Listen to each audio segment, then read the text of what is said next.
Bueno, buenas tardes a todos. Hoy es la sesión de 7 fotografías para 7 fotógrafos del 24 de marzo de 2022. Somos ya más de 20 y vamos a empezar. Estas sesiones se tratan de poder mostrar a ciertos fotógrafos que de otra forma sería imposible que lo conocieran. Bueno, sería imposible no, lo conoceríamos de otra manera, pero así es mucho más directo.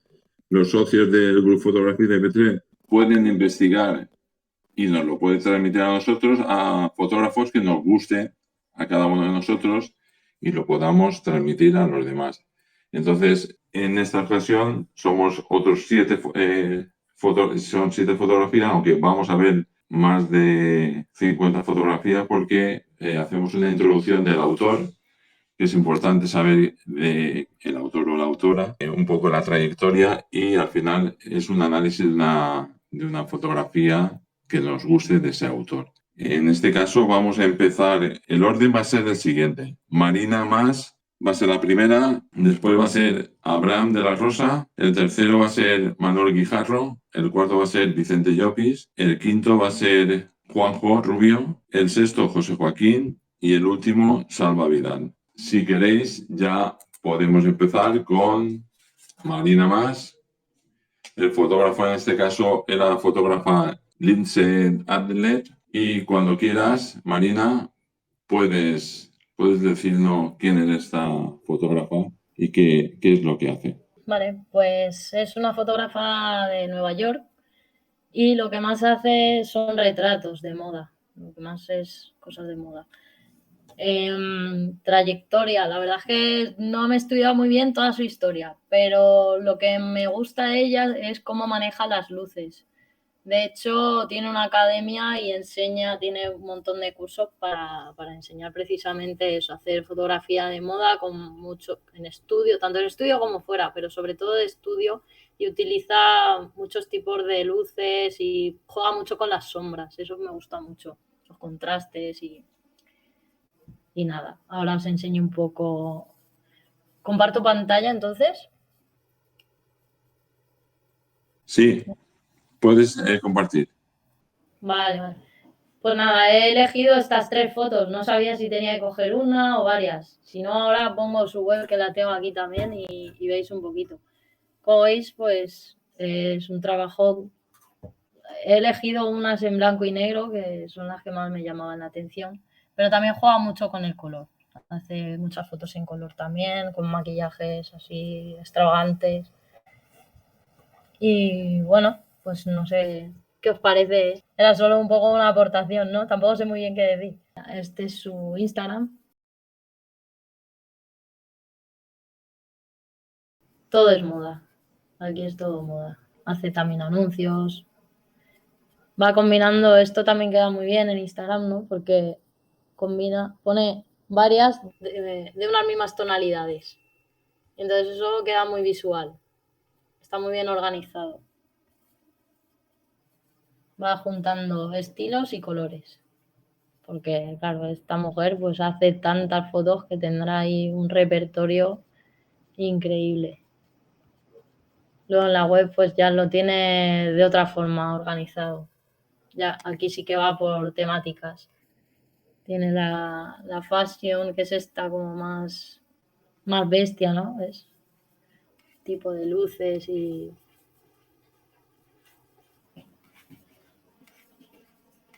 luego pues tiene otro estilo más editorial también, esto más de. Sí, oye Marina, yo sí que quería preguntarte algo. ¿Por qué has elegido las 3 fotos del inicio? Explícanos algo de estas fotos, ¿no? ¿Por qué las has elegido? ¿Por qué te han gustado? Sí, estas. Pues Claro. me ha gustado mucho el estilo retro que tiene, que parece que sea de los años 50, así, ese toque antiguo.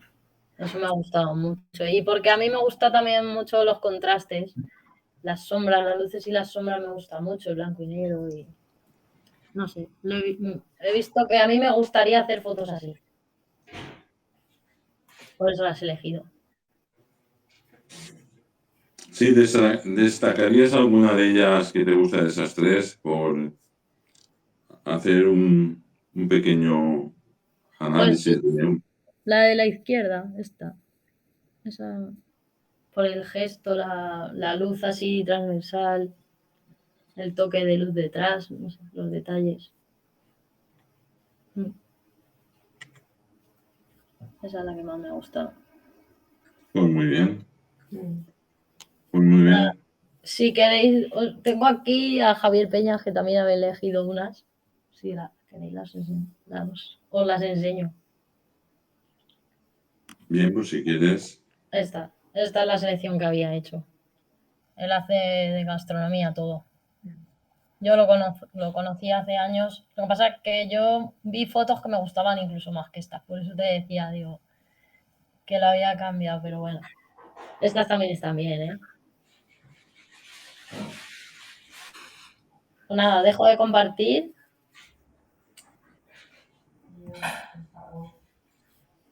Y paso palabra.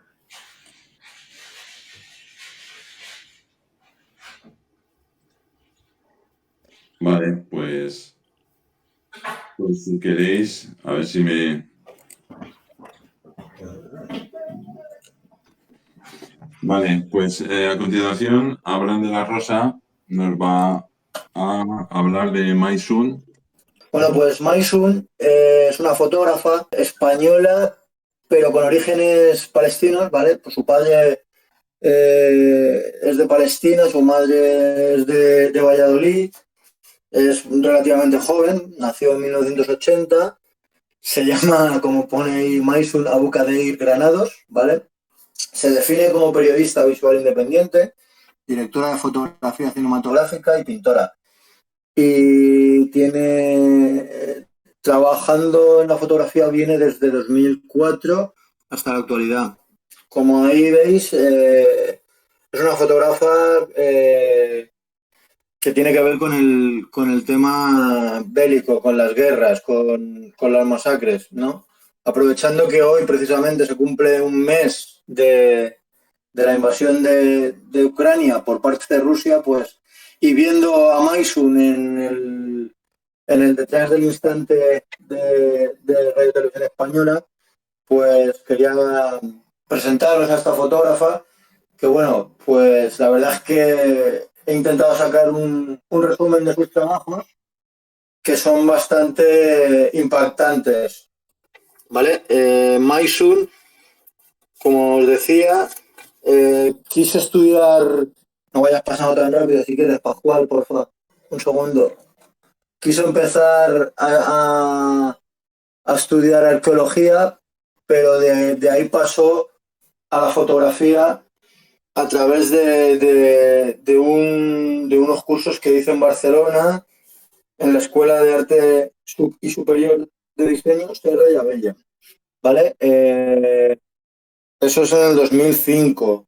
Una profesora le motiva a hacer un trabajo sobre retratos sobre la comunidad de palestinos en Barcelona y a partir de ahí se plantea trabajar como fotógrafa, aunque ya de pequeño con el tema de la caída del muro de Berlín en 1989, pues eso pudo provocar en ella lo que es la llamada del periodismo, ¿no? O del fotoperiodismo, ¿vale? Si quieres pasa, ¿vale? Entonces, desde 2005 lleva trabajando haciendo fotografías sobre conflictos sociales, políticos y desastres naturales.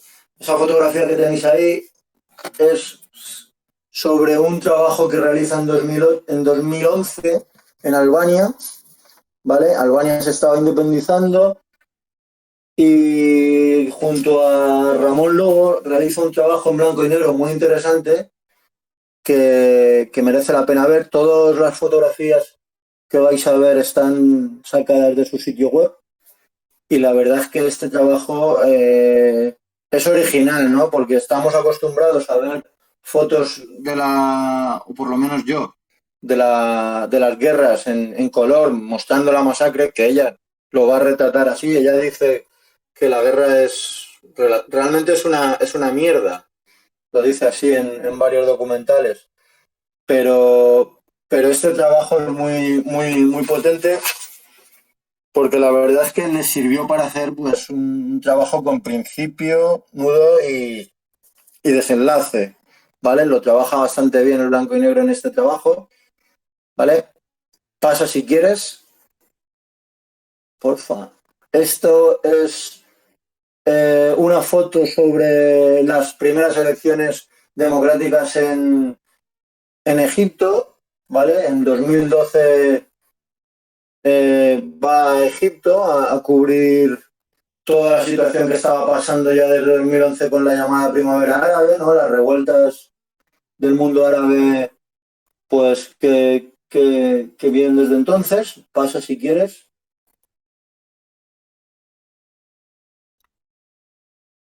Esto es otro trabajo sobre Siria en 2012, ¿vale? Que bueno, pues más de lo mismo. Realmente es muy difícil sintetizar, no quería poner todas las fotos de todos los proyectos, ¿no? Simplemente centrarme en una que me llamase la atención. Como veréis, son fotos muy directas, luego hay fotos que muestran la crudeza, si os metéis en su sitio web, pues como os decía, con sangre, con horror, con masacre, ¿no? Ella dice lo que os decía, la guerra no es un lugar bonito de fotografiar, pero bueno, tiene unas imágenes muy claras de lo que es. Esto es una imagen de un trabajo sobre la mujer en Egipto, en la comunidad musulmana. Me llama la atención porque refleja un poco la situación, ¿no? De eso, de anonimato, ¿no? De decir, las mujeres no tienen papel para el mundo árabe, no tenemos ojos, no tenemos voz. ¿Vale? Pasa si quieres.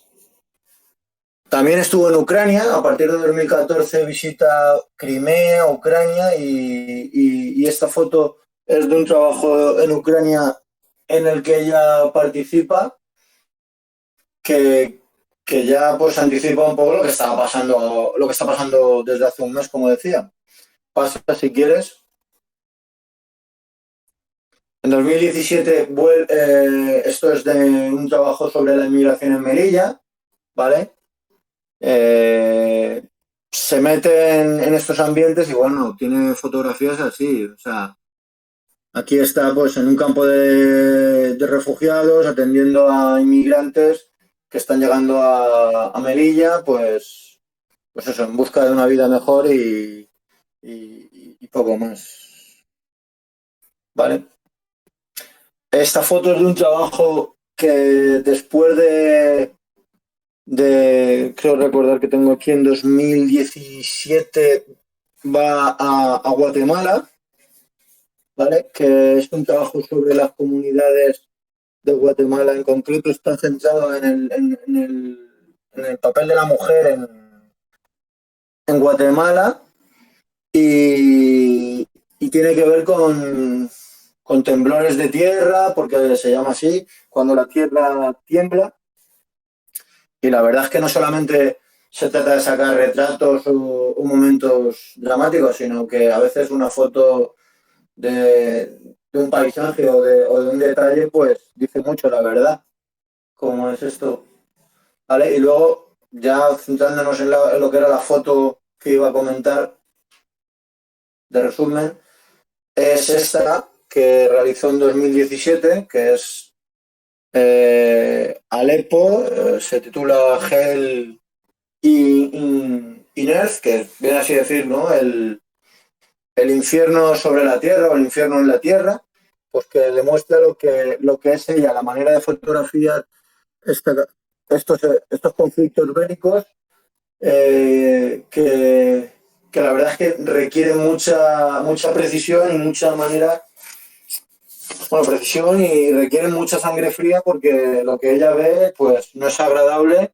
La verdad es que son conflictos humanos que bueno, que aquí lo que se ve son las bombas, cómo destruyen Alepo en el 2017. Y esta foto en concreto fue portada de varios periódicos. Un periódico bastante conocido en Alemania, Der Spiegel, y la verdad es que pues era eso, simplemente daros a conocer a Maisun, una fotógrafa que, como os decía, pues merece la pena porque ha estado en multitud de zonas en conflicto en el mundo y que bueno, está claro que no vamos a hacer este tipo de fotos porque no sé si alguno de nosotros tendría el valor de irse a una zona de conflicto, pero merece la pena ver sus fotos porque son de mucha calidad. Si alguien tiene alguna pregunta sobre alguna foto o esta en particular, pues... No, recuerda mucho a lo que está pasando ahora en Ucrania. Sí, la verdad es que sí, porque esta foto la hizo en su cuarto viaje a Siria. Ella en el 2018, cuando va por primera vez a Siria, 2008-2009, cuando va a Siria, la verdad es que va a un campamento de refugiados, quiere hacer fotografía y de repente ve pasar un F-16 y pega un misil y eso a ella le da como dice, una bofetada de realidad, ¿no? Porque ve qué es lo que está pasando. Ella está acostumbrada al mundo árabe, o sea, ella es mitad árabe, o sea, mitad palestina, mitad española, pero la verdad es que pues refleja mucho lo que está pasando hoy en día, ¿no? Con Ucrania. Y parece que nos estamos mal acostumbrando a ver imágenes de penuria, de desgracias y bueno. Pero la verdad es que hay que agradecer el trabajo de los fotoperiodistas porque, bueno, yo por todas las fotos que he visto hay que trabajar de manera muy rápida, hay que trabajar de manera muy...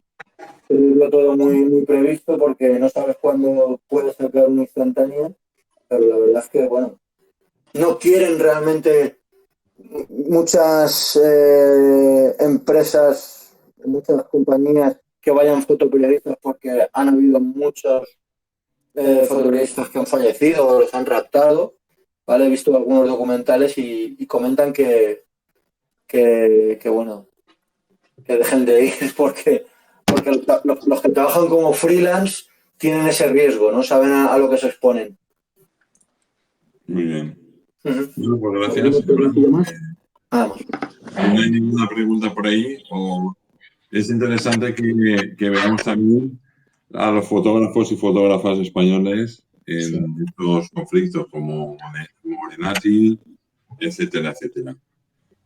Bueno, pues si queréis vamos a pasar al siguiente.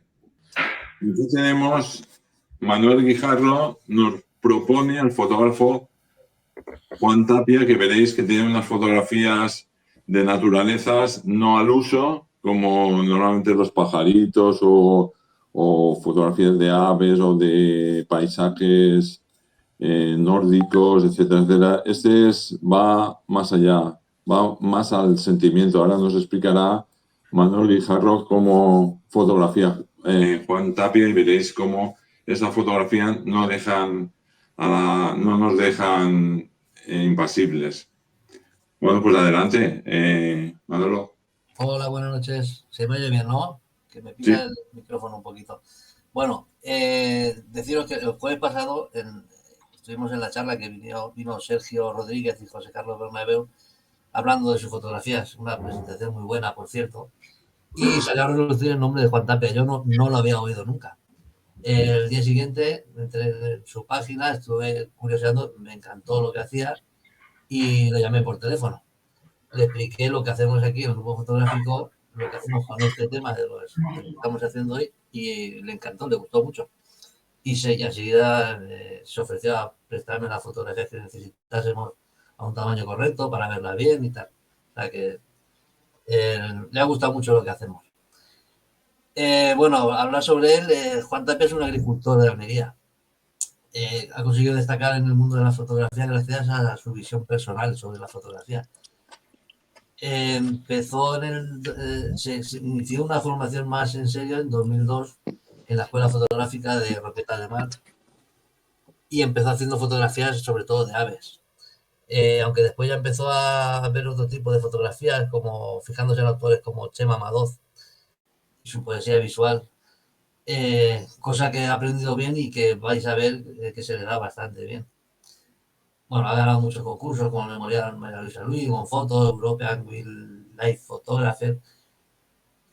Eh, y bueno, en las fotos ya veis que sobre todo están muy influenciadas por la pintura, el surrealismo, el minimalismo, el expresionismo abstracto, en fin, se fija mucho en la pintura.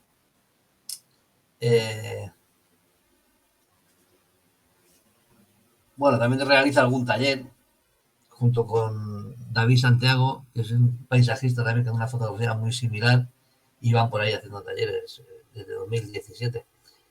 Una cosa que también me llama mucho la atención es que en su trabajo utiliza filtros, geles, vaselina, cristales, demás utensilios, pero Photoshop lo utiliza mínimamente para un toque de luces o de contraste, pero muy poco. Y recortes me decía que como máximo, y cuando lo hace solamente muy pocas veces, un 1%. O sea que lo que vamos a ver es la fotografía prácticamente directa.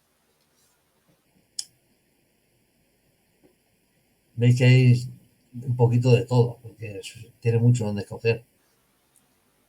Ahora vamos a ver también.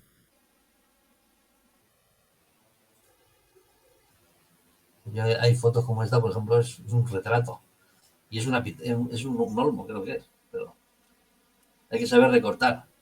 O sea, hay que saber hacer la foto sin tener que recortar, mejor dicho. Bueno, y sobre su bibliografía, ha sacado ahora un libro, se llama Pinceladas de Luz, junto con David Santiago. Es otro el fotógrafo paisajista que estábamos hablando antes, y que seguro que no deja indiferente a nadie. Aquí tenéis las direcciones de correo por si queréis ver tanto su página como el libro. También me gustaría mostrar alguna de sus series, porque es que toca muchas cosas y a mí me encanta todo lo que hace. O sea, por ejemplo, esta serie es paisajes cromáticos. Aquí el color adquiere el máximo protagonismo y nos pueden llevar a visualizar desde un amanecer el bosque o el mar hasta evocarnos pasión, tristeza o esperanza, porque aquí básicamente todo funciona en base al color.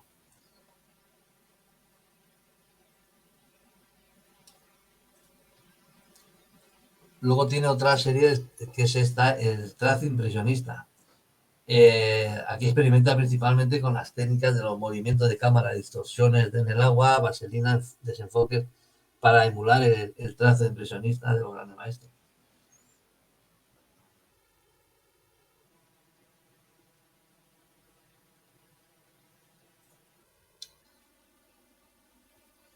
Otra de sus series es Fantasía eres tú. Aquí yo por lo menos veo muchas similitudes con pinturas conocidas, como esta, por ejemplo, puede recordar, o a mí me recuerda al Grito de Munch. Otra, que es la siguiente, eso es la bailarina de Toulouse-Lautrec. Para mí, por lo menos, vamos, me recuerda mucho.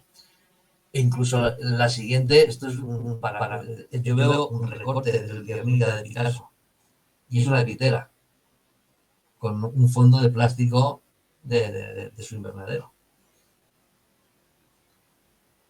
Otra, que está el bosque imaginario. Aquí estuve comentándole que también hicimos nosotros un taller, que era un jardín imaginario. Claro, era otra cosa.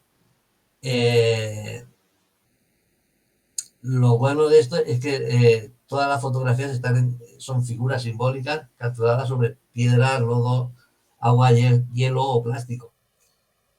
También a mí me encanta la forma, cómo aprovecha todas las formas que deja el agua en el lodo.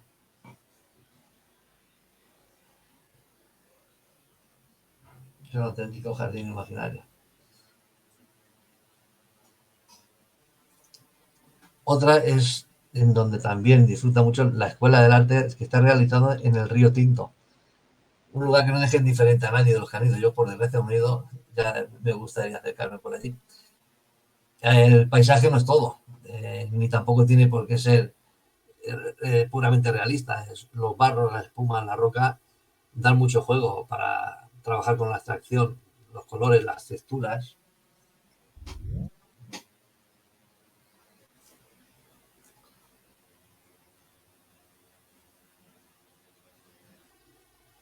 Otra, como esta, la ha titulado clorofila minerales. Esto es una pirolusita, es un mineral del grupo de los óxidos que crece en láminas de roca.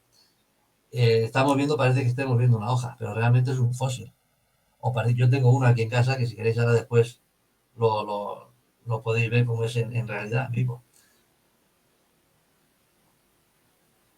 También es eso, pues parece que estamos viendo un helecho o un algo y es una piedra, no tiene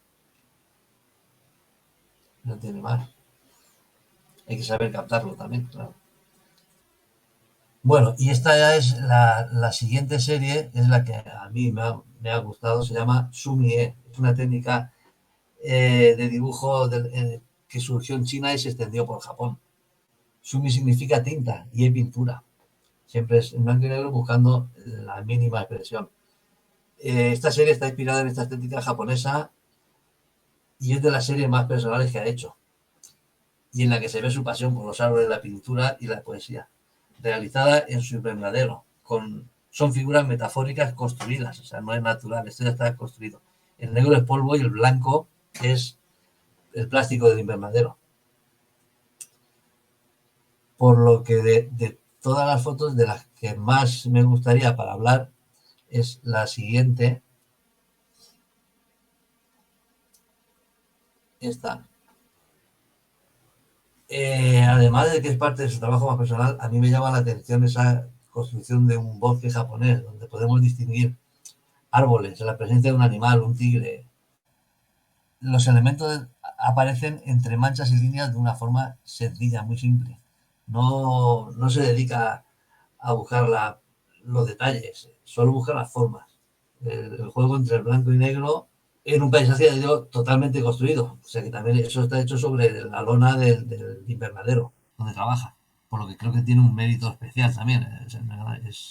Hay que construir primero la escena y después fotografiarla. Y tener mucha práctica para conseguir esta composición tan simple y para mí un tanto mística.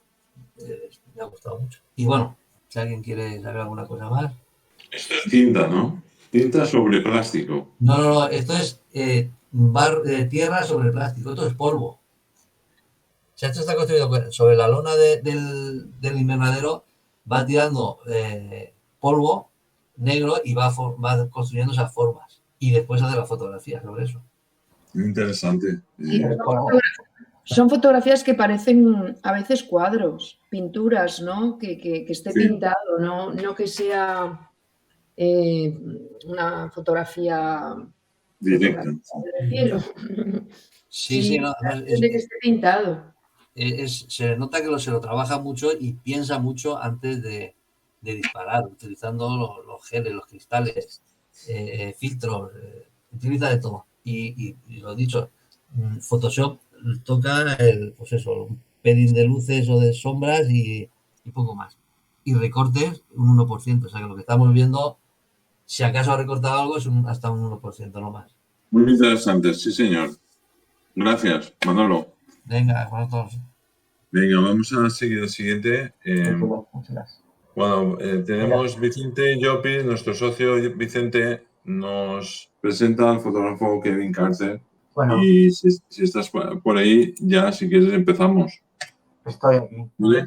Bueno, pues, Manolo, muy buenas las fotos tuyas de prácticas. Yo, siguiendo alusión a lo que hablaba Abraham de la guerra y fotos de guerra y tal, me fui buscando algo así. Y entonces me encanté por fotografía de los premios Pulitzer. Los premios Pulitzer son unos premios que se dan. Voy a abrirme el texto que tengo, lo voy leyendo, y si no entendéis algo porque me aturullo o algo, me decís. Los Pulitzer son unos premios que se otorgan hay 22 categorías en total, y sobre todo son ganadores al orden del periodismo impreso y en línea. Se establecieron en 1917 Y actualmente en el tema de fotografía hay 2 categorías que se premian con $15.000 cada fotografía. En apartado de fotografía, ya me he perdido, fotografía destacada y fotografía de reportaje. ¿Vale? Solamente se premian fotografías que hayan sido publicadas en páginas web o en prensa de Estados Unidos. Esas fotografías muy icónicas que todos reconocemos, de muchos fotógrafos que a lo mejor no se nos va a quedar el nombre nunca, pero tenemos, por ejemplo, esta de los soldados levantando la bandera en el año 1945, fue muy icónica. Y todas vienen a ser así, famoso, una fotografía titulada The Flag on Iwo Jima. Esta sabemos quién, la fotografía también muy reconocida de la bomba una bomba de napalm que fue arrojada por error por los mismos soldados vietnamitas, no por los ejércitos, no, se equivocaron de pueblo o de zona y masacraron un pueblo, y la foto esta la realizó Winnie Kong y es pues de año 73. Así pues la mayoría de fotografías pueden ir pasando que todos reconocemos. Estas del año 2000 de la guerra de Kosovo, pues son fotos que hay que estar allí. Como hablábamos de la fotógrafa esta que nos ha presentado Abraham, perdona que no me he quedado con el nombre, son fotos que hay que estar allí en esos momentos y encontrar esta situación. Entonces, esta fue la que ganó en el año 2000 como fotografía de impacto, de noticia de impacto. Seguimos. Estas ya son fotografías más actuales, esta del año 2010. Una cascada, se cayó una señora no sabemos qué río seguía, pero no llegaban a tiempo los bomberos y un operario que estaba allí con una grúa se descolgó y ayudó a la señora a rescatarla. Y la fotografía pues es ese momento y tal.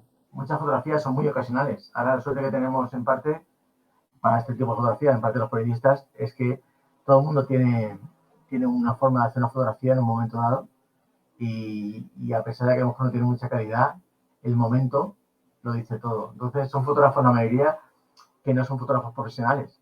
Y luego nos encontramos premios de fotógrafos profesionales, pero muchos Pulitzer se nos han encontrado de rebote.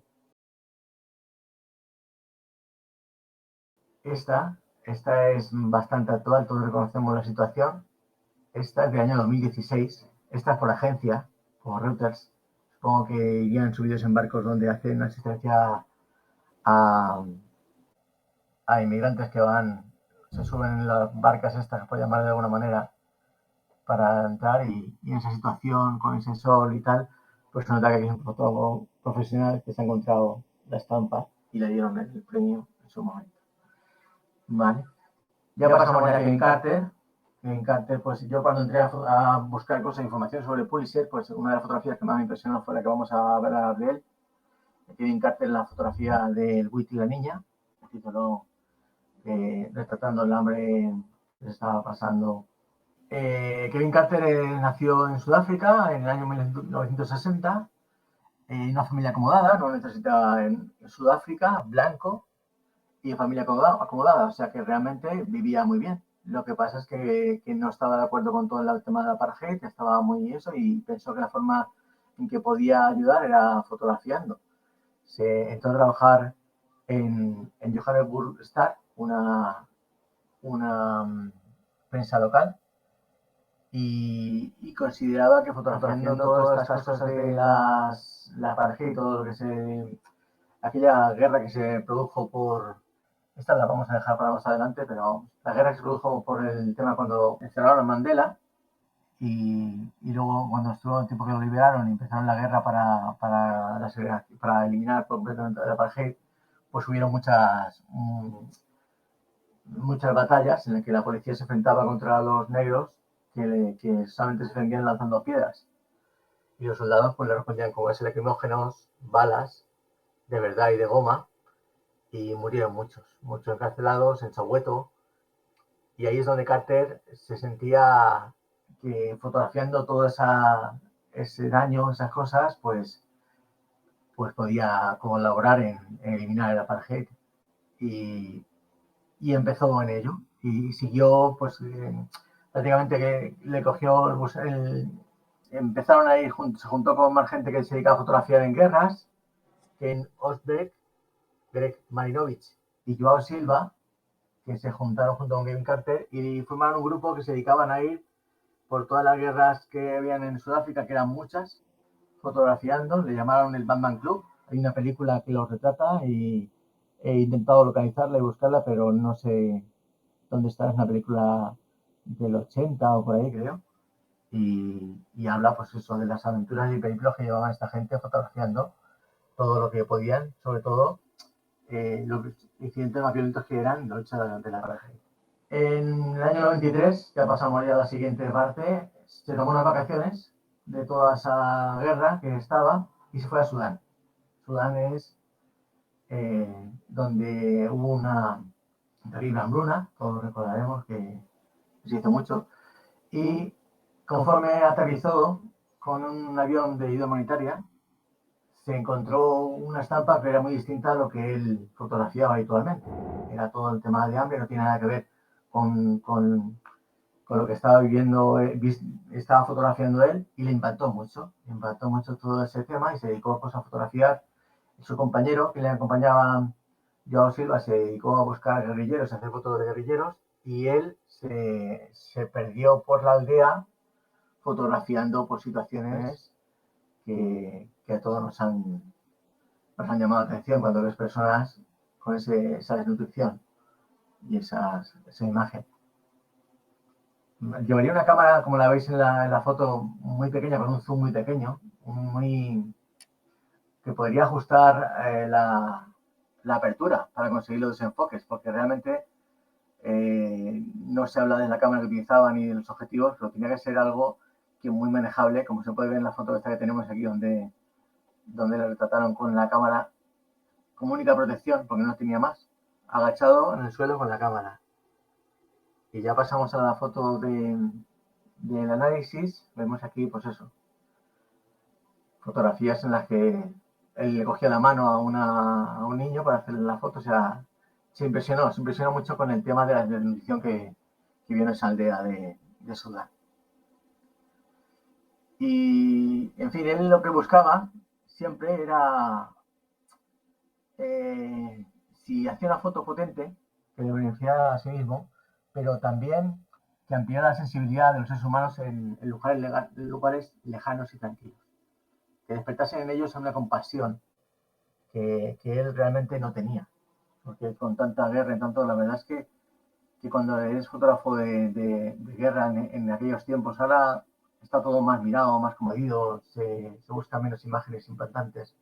Pero entonces lo que vendía y lo que le daba de comer eran las imágenes lo más impactantes posible. Entonces esto fue en marzo del 93 cuando hizo esta fotografía, y el viernes 26 de marzo en el New York Times, Donatella Lodge escribió un artículo que trataba sobre esto, sobre los refugiados, la crisis de los refugiados y la hambre que estaban pasando en Sudán, y utilizó la fotografía de Kevin Carter, esta, que le llamaron el Wheat y la niña, aunque más adelante se averiguó que la niña no era tal, era un niño, y tuvo mucha repercusión. De hecho, lo que más repercusión tuvo es si todo el mundo se echó contra el fotógrafo, contra todos, su familia, prensa, todos le achacaban que cómo es que se podía fotografiar eso y no ayudar a la niña, porque todo el mundo pensaba que el buitre iba a atacar a la niña, cuando realmente no era así. Realmente en la fotografía la niña está esperando su turno para comer, que le daban los asistentes que le tenían la comida. Se le ve que lleva una pulsera en el que marca un T3, que significa el T sería que es enfermo de malnutrición severa, y el 3 el orden que tenía para que le dieran la comida. Los buitres pululaban por allí porque el grano que se les caía de cuando repartían comida, ellos también comían. El buitre es muy oportunista, no, no va a atacar a una persona viva porque se la juega. Entonces, comía de lo que les sobraba a ellos. O sea, era la situación que hizo que estuviese detrás. El niño, en este caso, que era una niña, se alejó del grupo para defecar, y en ese momento, cuando llegó Kevin, vio la situación, incluso estuvo un rato, se acercó muy despacito, hasta unos 10 metros del buitre para no espantarlo, esperando a ver si se movía, si abría las alas, para conseguir todavía una foto que todavía fuese más impactante. No lo consiguió, la foto fue esta, que simplemente era de ello. Cuando la publicaron, todo el mundo se pensaban que, mira, el buitre se va a comer a la niña y el fotógrafo ha hecho la foto y no ha hecho nada. En fin, eso fue lo que al final le llevó a otras cosas. En fin,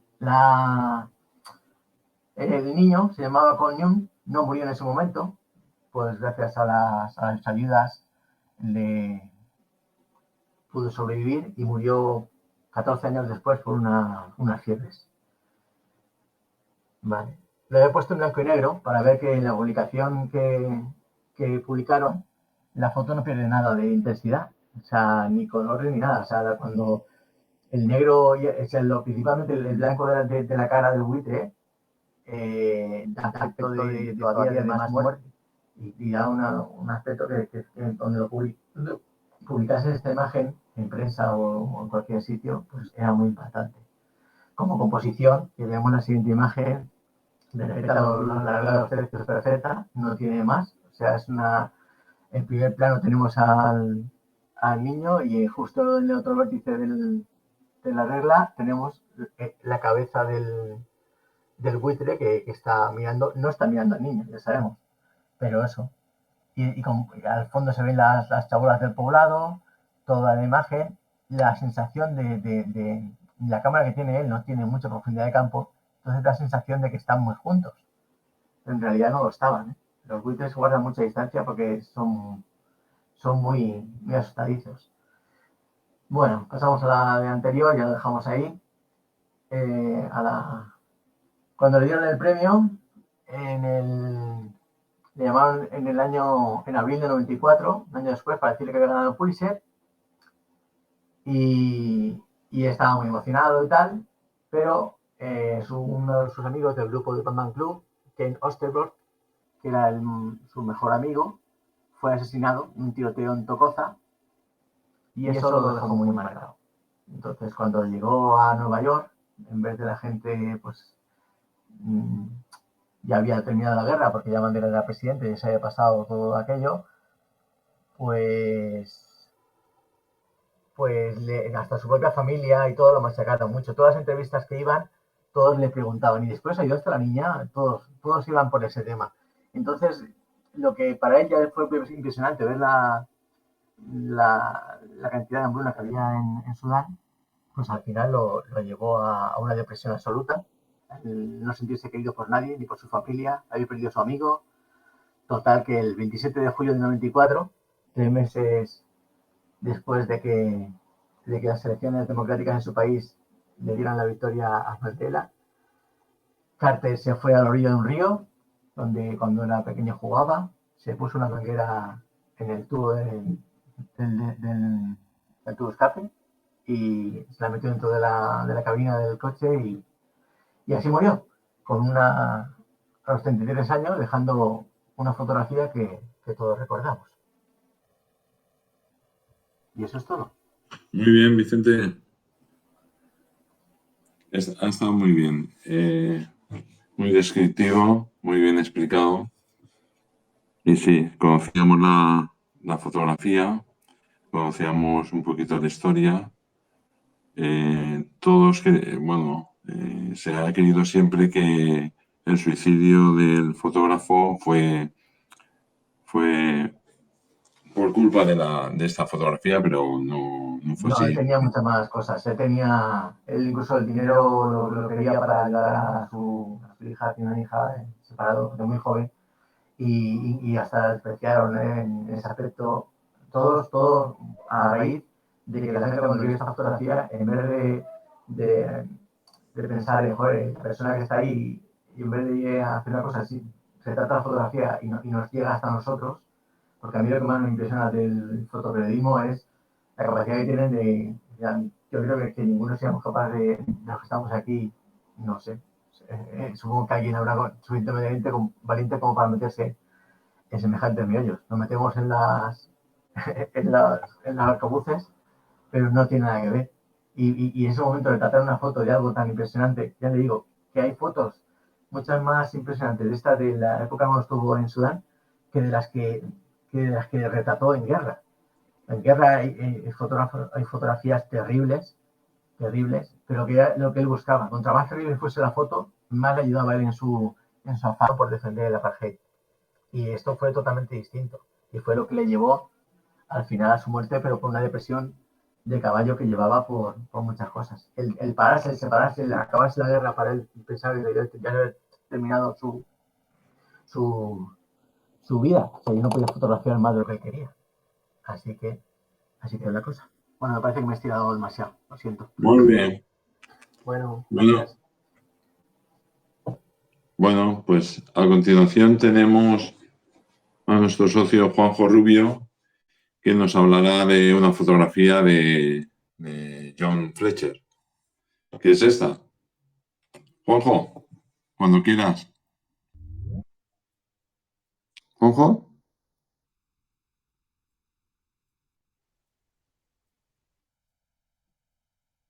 ¿Sí? ¿Me escucháis? Perfectamente. Vale, hola, buenas noches a todos. Buenas noches. Felicitaros a todos por la facilidad que tenéis para explicar lo que veis en una fotografía y nada, espero en un futuro tener un poco más de experiencia en este aspecto. Bueno, esta fotografía yo la conozco porque la vi en una galería de fotos y realmente no he encontrado, ahora la busqué, no he encontrado nada en cuanto al fotógrafo, pero a mí la fotografía yo no sé si es porque la vi en tamaño bastante grande, me impactó mucho en su momento y bueno, pues la busqué para traerla aquí esta noche. A mí lo primero que se me va a los ojos en cuanto a la fotografía es a este hombre, no sé por qué, pero me recuerda a lo que es el fotograma, me recuerda a las uvas de la ira. Y bueno, pues se me va directamente la vista a este señor. La ciudad es Pittsburgh. La foto está hecha en el año 1949 y yo no sé si si la foto es de un fotógrafo o, es de alguien que tenía una cámara en su momento. Yo la vi en una galería, entonces, de National Geographic y supongo que sería un fotógrafo de ellos. Muestra, para mí es una foto muy oscura en cuanto a todo lo que se ve y la soledad de ese hombre que parece que acaba de salir de las fábricas que no paran de soltar humo. Y nada, a mí me quedé fascinado en cuanto la vi y poco más, porque es que tampoco sé explicar mucho. Es la primera vez que participo, ya lo sabéis todos, y no sé explicar muy bien lo que veo en una foto. Entonces, eso es todo. Yo quería compartirla con vosotros por eso. Bueno, pues podríamos dar paso a gente que pueda ver otras cosas que tú no has visto o explicar, como las líneas de fuga. Las líneas de fuga. Me encantaría escuchar a alguno de vosotros ver lo que yo no sé explicar.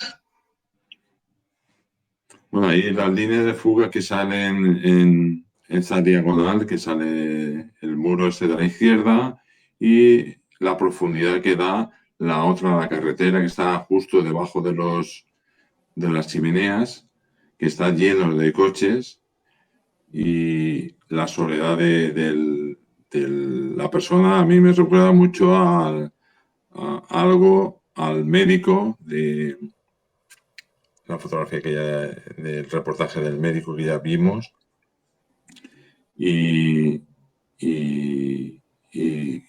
quiero que a ver si alguien también intervenga en esto, Mercedes o José.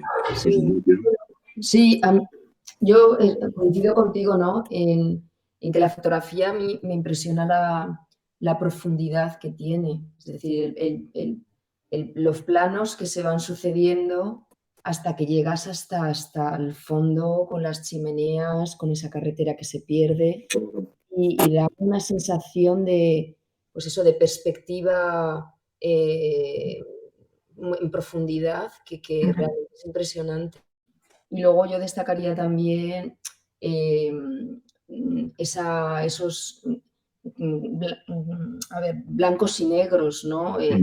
Esos contrastes tan fuertes entre las partes más oscuras que tiene la foto, pero luego las nubes de los humos que hay detrás, que hacen este contraste que le da bastante dramatismo a la fotografía. No sé. Sí. Crea una sensación del blanco y negro y la oscuridad tanto del cielo como de la zona de la izquierda y de la derecha. Crea pues el ambiente de las fábricas, de la contaminación, de un poco de la soledad de la persona, de los trabajadores. Ahí lo vemos, como ha dicho Juanjo, sale de la fábrica. Yo diría que sería pues eso, tipo, me suena a mí como un médico o algo así que sale, que va a esos barrios bajos y está, bueno, es la sensación, sobre todo esta fotografía, es lo que transmite de sensación de esto, de contaminación, de opresión. Está muy chula. Está... Por más que lo quieras, todas las miradas, todas las líneas convergen aquí en la persona. La línea del camión, la línea de la carretera, incluso las escaleras que hay aquí al lado te van llevando a él. O sea, a cualquier sitio donde mires, todas te centran hacia el personaje principal, que es aquí el señor. Es muy Está clarísimo que sin ese personaje ahí, esa fotografía no daría la sensación esa de soledad y de tristeza. Sí. Está muy bien, sí.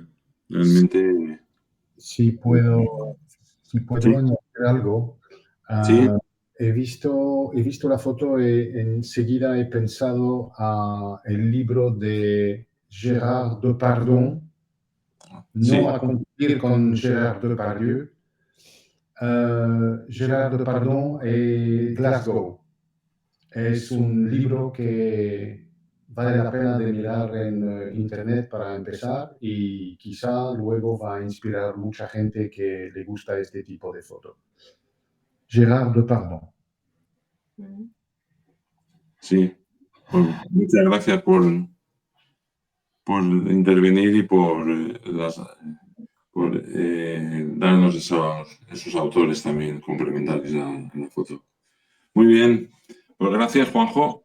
A vosotros. Por traernos esta foto tan magnífica.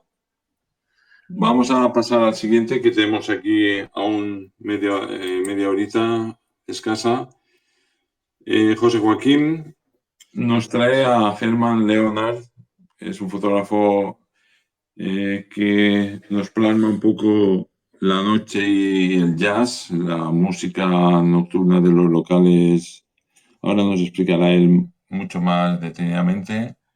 Y cuando quieras, José Joaquín, empezamos. Vale, de acuerdo. Bueno, yo me he quedado con un poco de ganas también de hablar de la foto anterior. Es que cuando la he visto me recordaba mucho a los trabajos de Eugene Smith y era como una mezcla entre el doctor Seriani, el Country Doctor, y el trabajo que hizo de Pittsburgh. Es que me recordaba las dos cosas como si fuera un trabajo de William Smith. La verdad es que me ha gustado mucho, además la composición muy buena.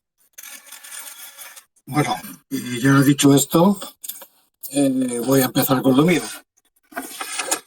Se me está escuchando, ¿no? Perfectamente, sí. Vale, de acuerdo.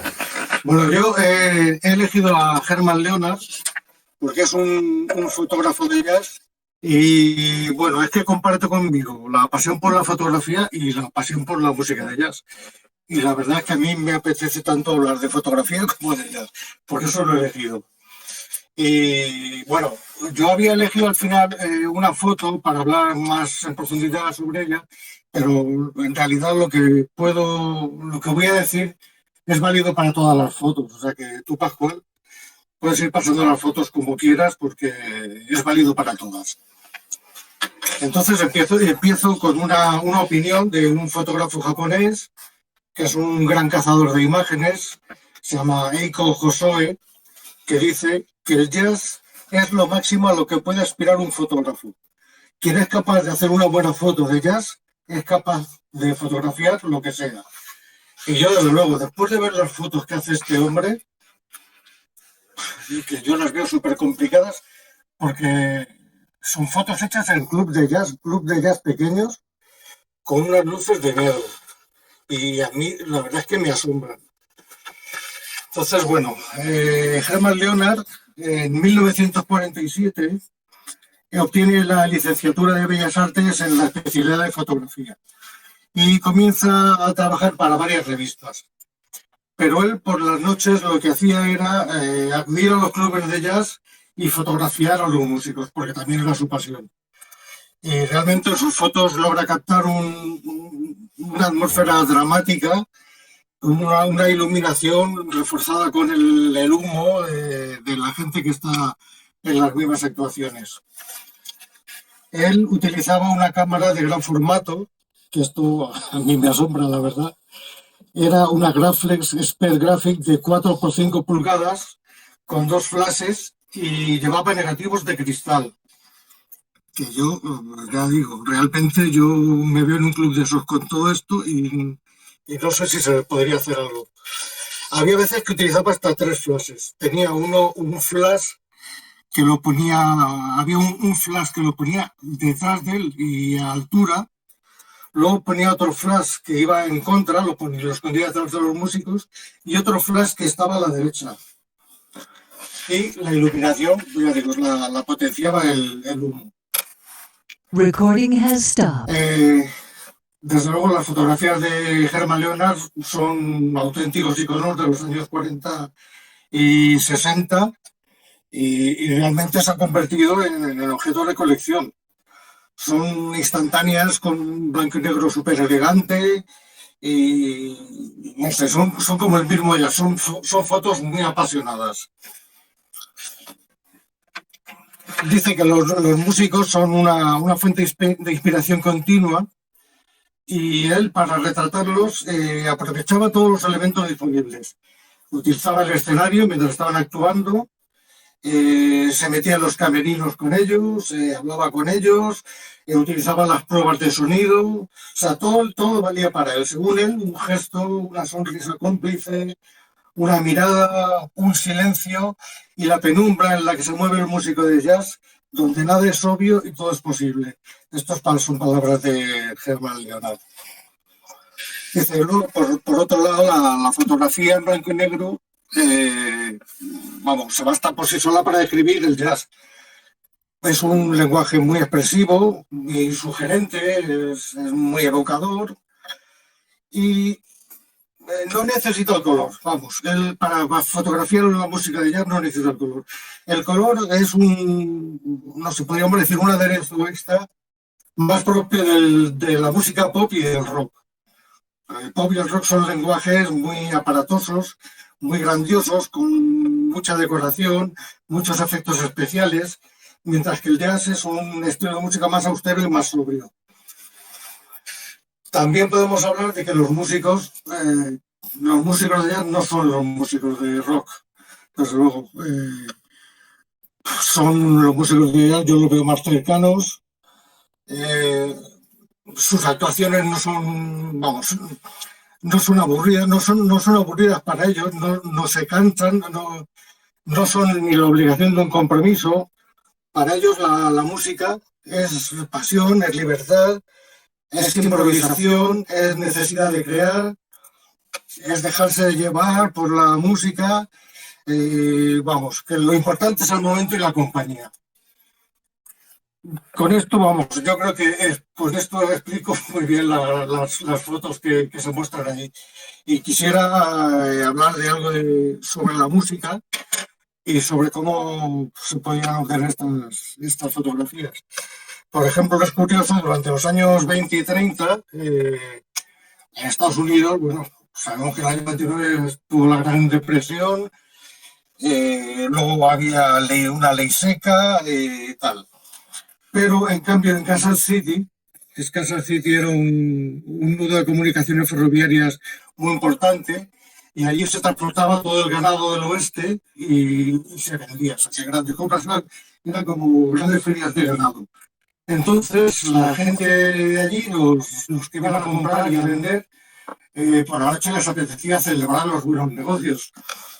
El caso es que en Kansas City había, bueno, el jefe político, no sé si sería el sheriff o el alcalde o el juez, vamos, las leyes secas y los horarios y tal, se los pasaba por donde tenía que pasárselos.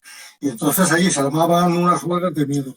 Había actuaciones de jazz, de grandes orquestas, siempre se empezaba con las grandes orquestas, pero cuando terminaban las actuaciones de las grandes orquestas, los músicos, sobre todo los más afines, se reunían en bares, incluso en casas particulares, pero normalmente era en bares o en clubes de jazz, y estaban tocando hasta la madrugada la música que realmente a ellos les gustaba. Porque mientras estaban tocando con la orquesta, ya sabemos que la orquesta es una música muy dirigida. Hay un director que te va marcando los pasos, y ellos querían gozar de la libertad de la música. O sea, que esa es la diferencia que veo yo entre un músico de rock, por ejemplo, y un músico de jazz. Un músico de jazz yo creo que le apasiona muchísimo la música, y el músico de rock es como, podríamos decir, como un personaje más estirado, más, no sé, muy divo, ¿no? Y nada, bueno, sus fotografías, las fotografías de Herman, de Leonard Herman, de Herman Leonard, perdón,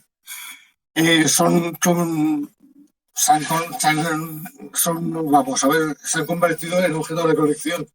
Incluso hay exposiciones permanentes de sus fotografías. Por ejemplo, el Instituto Smithsoniano tiene una exposición permanente, igual que el Lincoln Center de Nueva York.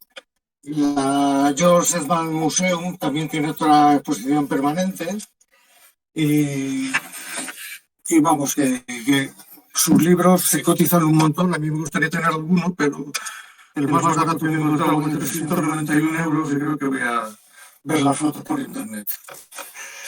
Y bueno, poco más. La costumbre esta que hablaba de Kansas City, de que los músicos después de actuar con las grandes orquestas se iban a los clubes, pues esta costumbre pasó luego más adelante a Nueva York. Y por ejemplo, en la calle 52, la calle muy famosa del jazz, hubo momentos en que llegó a haber hasta 40 clubes de jazz. Y allí se juntaban, bueno, había actuaciones normales y había actuaciones donde ellos improvisaban actualmente, totalmente. Por ejemplo, ellos hacían mucho la jam session. La jam session es un tipo de actuación donde se reúnen varios músicos y normalmente no han enseñado lo que van a tocar. Como mucho, ahí en estas fotos que siguen pasando hay una de ellas que se nota, se ve que están los músicos reunidos, están mirando la partitura y como mucho están dando el orden de actuación. Primero vamos a tocar el tema principal, luego toque el saxo, luego que tal. O sea, eso era lo que hacían, no había más ensayo que eso, era todo una improvisación. Y por eso me gusta mucho este tipo de fotografía y el ambiente que crea con sus luces, con el humo, la luz de contra. Sí, ya digo, me gusta tanto la fotografía como lo que representa la música de jazz. Y bueno, creo que ya he dicho todo. Bien. Muy bien la aportación. Muy interesante la fotografía estas de interior, que son muy difíciles y que algunos han intentado, pero se nota que son muy difíciles de hacer. Utilizaba flashes y el gran formato, que es lo interesante también. Y placas de cristal, que es que era ya por demás. Vamos, un trabajo. Sí, sí. Sí, ya sé lo que vas a decir. Muy chulo. Sí, un trabajo muy chulo. Bueno, pues muy bien, gracias, José Joaquín. Me ha gustado mucho. Este autor está muy interesante. Lo seguiré. De acuerdo, muchas gracias. Hasta luego. Hasta luego.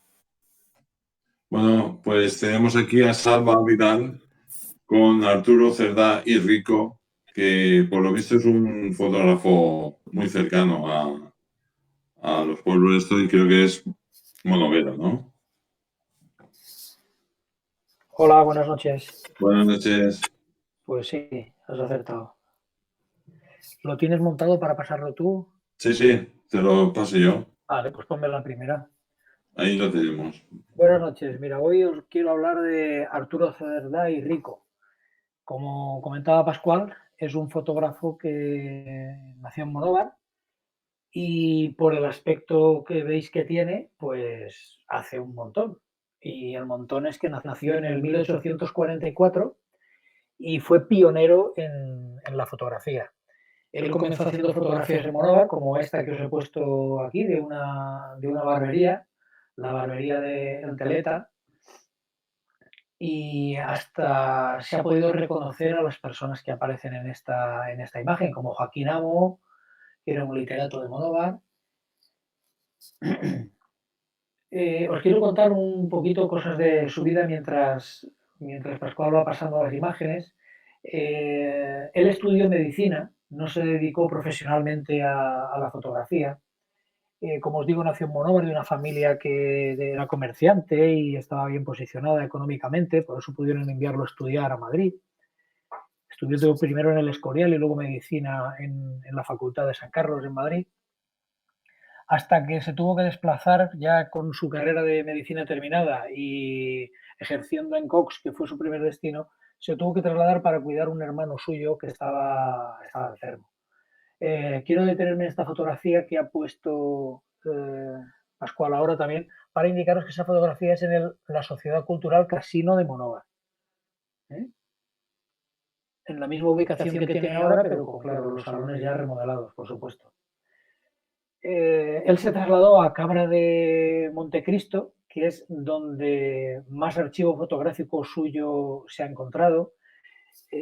Fue pionero en la fotografía y el tipo de fotografía que más utilizó y por lo que más famoso fue es por la fotografía estereoscópica.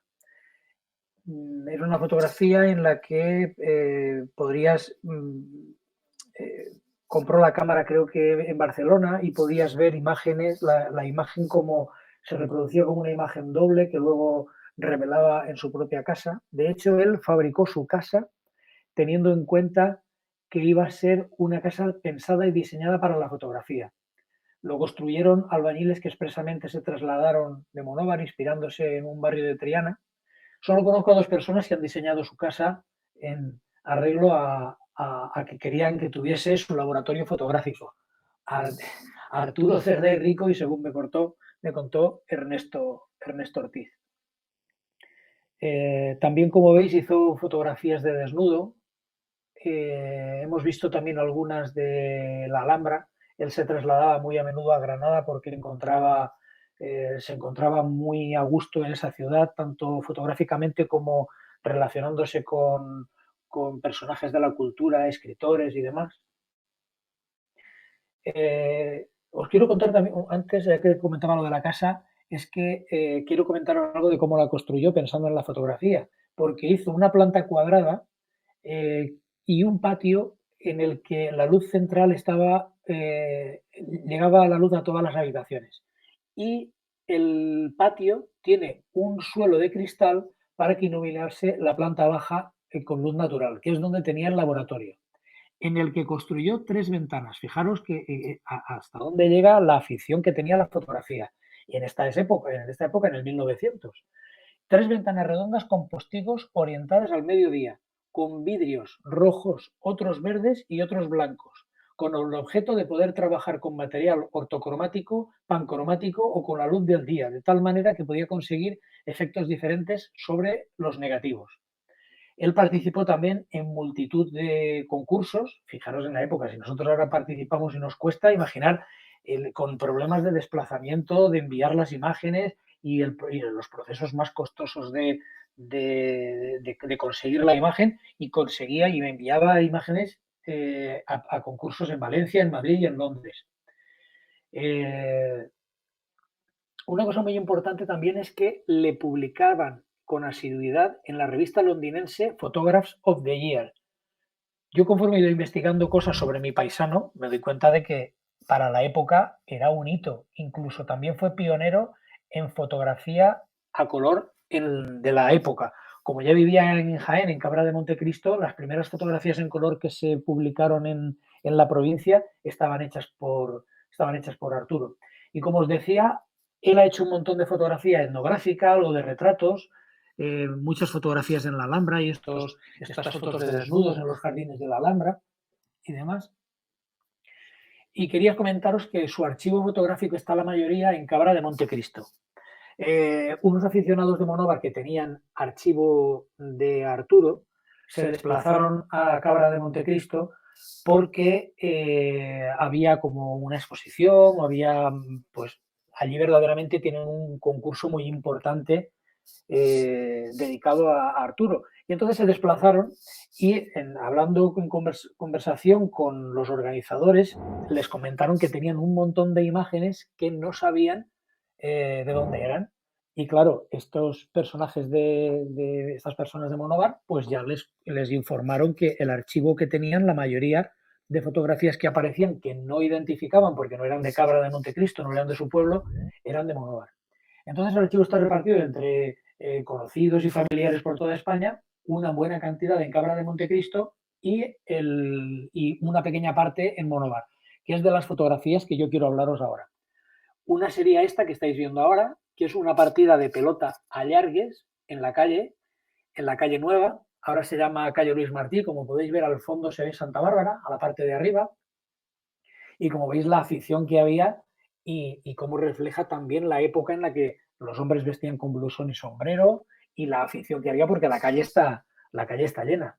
Yo recuerdo haber visto fotografías ahí en Petrel, en la calle Ventura Navarro, creo que la jugaban en la calle, y hace 30 años, y ya no he vuelto a ver partidas en la calle. Ya se construyó el trinquete en Petrel y ya no se ha jugado. Si pasas a la siguiente, aquí podéis ver una imagen de una partida en la misma calle, en Monóvar, pero ya más actual. Esta creo que tiene 3 o 4 años. Y si os fijáis en la fachada que hay detrás del jugador de pelota roja, una fachada antigua que hace como una especie de conchitas, la decoración que tiene es una especie de conchas. Si ahora, Pascual, vuelves a la foto anterior, a la parte de la derecha, tendríais que ampliarlo para verlo bien, ya si acaso os lo comparto por WhatsApp, la fachada todavía se conserva. Esa fachada de las conchitas todavía está. Es la casa de Primitivo Quiles, el de la bodega de vino. Y en la foto en la que quería detener, si quieres, eso es. Mira, compartimos con esta y aquí podemos ver las similitudes en la toma, que es la misma calle, y se conservan casi todas las casas y casi todos los balcones. Pero me llamaba la atención porque incluso la fachada, la decoración de la fachada se mantenía desde el año, esta foto es del año 1901 o 2, y se ha mantenido 120 años, me imagino que más porque la fachada sería anterior. Y la foto en la que me quería detener a comentar un poquito fotográficamente era la siguiente. Esta foto. En esta foto a mí es de las fotos que me gustan. Yo soy, como habréis podido daros cuenta, aficionado a la pelota. He jugado en esta calle a llargues. Es una modalidad que el trinquete es muy bonito de ver, pero el llargues es apasionante. Es una manera de jugar muy, muy interesante. Es un juego invasivo en el que puedes pasar al campo del contrario y tiene unas normas muy características y muy... A mí me encantan, me gustan mucho. Sí que quiero, antes de comentar la imagen, decir que el día de partida en Monóvar era los días de mercado, o sea, los lunes. Cuando terminaba el mercado, empezaba la partida a jugar. Y las partidas no se jugaban como se juegan ahora. Al que llegue a 10 tantos o a 12 es el ganador. No, aquí se jugaban las partidas a ir subiendo tantos y bajando. Imaginar, el ganador tenía que tener 6 juegos de diferencia. Si tú, por ejemplo, hacías 3-0 y el otro equipo en el siguiente juego hacía un juego, pues ya no ibais 3-0, ya era 2 de ventaja. Si el siguiente juego también lo volvían a ganar los que iban por abajo, entonces llevabas un juego de ventaja. Tenías que seguir jugando hasta conseguir 6 juegos de ventaja. Muchas veces tenía que aparecer en la partida, porque ya se estaba haciendo también de noche, el alcalde o el cura a decir que la partida había terminado porque al día siguiente había que trabajar y la partida, porque las partidas hay veces que no se terminaban, no conseguían esa diferencia de tantos y tenía que ir la autoridad a disolver la partida porque se hacía de noche. Ya pasamos a comentarla fotográficamente y entonces me gusta por la sensación que da de movilidad y de acción. Fijaros cómo al disparar con una velocidad lenta, quizá un 60avo, tanto las piernas como el brazo que está haciendo el saque, o ferida en valencià, aparecen borrosos. Por otra parte, el personaje aparece perfectamente definido porque su silueta está tanto... El pantalón, que es negro, aparece muy bien resaltado en la parte clara del suelo, como su camisa blanca resaltada entre las vestimentas oscuras del fondo. Y como la foto que hemos visto antes de las fábricas, pues tiene una profundidad tremenda al recorrernos toda la acción, recorrernos toda la calle hasta el final del edificio, que es el ayuntamiento. También me gusta porque está enmarcada con el home bo. El home bo es el hombre bueno, que es, como digamos, el árbitro, que es este señor que aparece a la parte de la derecha de la imagen con blusón y con sombrero negro. Está muy atento a lo que sucede y es el que dice si los tantos son buenos o son falta. Ese señor que está remarcando ahora Pascual. Como veis, está disparado en formato cuadrado y tiene las imperfecciones de los negativos, pues de los negativos antiguos. Y poco más, transmitiros un poco mi pasión por los fotógrafos de mi tierra y por la pelota valenciana, sobre todo por esta modalidad que es preciosa. Espero que os haya gustado. Si tenéis alguna pregunta.